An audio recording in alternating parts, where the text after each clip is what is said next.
நேரத்திற்கு மட்டுமே, அதாவது 2 அல்லது 3 மணி நேரம் மட்டுமே சோலார் பேனலில் விழுகிறது. மற்ற நேரங்களில் சூரிய ஒளி சிதறிய ஒளி மட்டுமே விழுகிறது. பல்வேறு ஆராய்ச்சி முடிவுகள் நேரடி சூரிய ஒளி சோலார் பேனலில் விழும்போது அதிக மின்சாரம் உற்பத்தி செய்யப்படுகிறது என்றும், பரவலான சூரிய ஒளி விழும்போது குறைந்த மின்சாரம் உற்பத்தி செய்யப்படுகிறது என்றும் காட்டுகின்றன.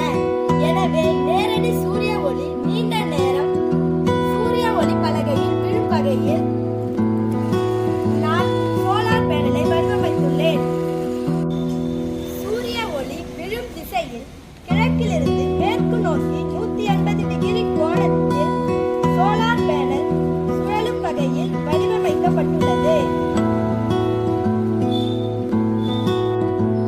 ஒரு சூரியகாந்தி பூ சூரியனை நோக்கி அதன் முகத்தை திருப்புவது போல சோலார் பேனல் சூரியனை எதிர்கொள்ளும் வகையில் அமைக்கப்பட்டால் காலை முதல் மாலை வரை சோலார் பேனலில் சுமார் 12 மணி நேரம் சூரிய ஒளி விழும்.